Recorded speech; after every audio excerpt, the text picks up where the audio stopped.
6th August ছিল ওর birthday. তো ওই দিন দিনের বেলা ওকে একবার আসতে বলেছিলাম দই মিষ্টি খাওয়ানোর জন্য। তো আর ও আগের দিন সবে তারকেশ্বর থেকে ফিরেছিল, তাই ওর শরীরটা খুবই টায়ার্ড ছিল, যেটা ওর মুখ দেখেই বোঝা যাচ্ছিল।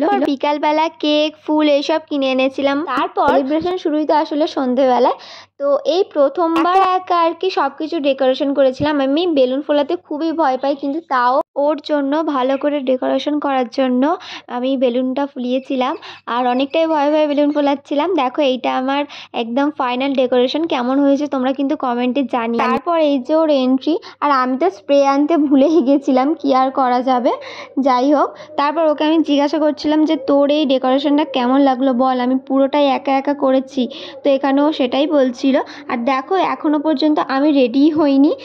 তারপর আমি রেডি হয়ে এসে ওর কেকটাও ডেকোরেট করে দিলাম সুন্দর করে।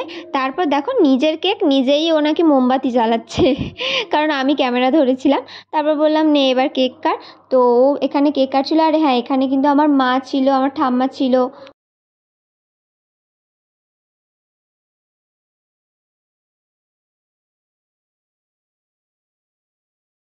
আর এই যে আমাদের বাড়ির বড় সদস্য এখানে বসেছিল।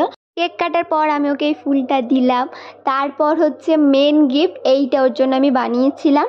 তো দেখো এটা কিন্তু সকালবেলা এসেই দেখে নিয়েছে, তখনই দিয়ে দিয়েছিলাম। তারপরে কেক কাটার পরে আর কি আবার দিলাম। এই গেঞ্জিটা খুবই পছন্দ হয়েছে, তো সেই জন্য আমি তো খুবই খুশি। কারণ আর আজকের কিছু ফটো তোমাদের সাথে শেয়ার করলাম। তো আজকের ব্লগটা কেমন লাগলো তোমরা কিন্তু অবশ্যই কমেন্টে জানাবে, আর ভালো লাগলো অবশ্যই লাইক করে দিও। টাটা।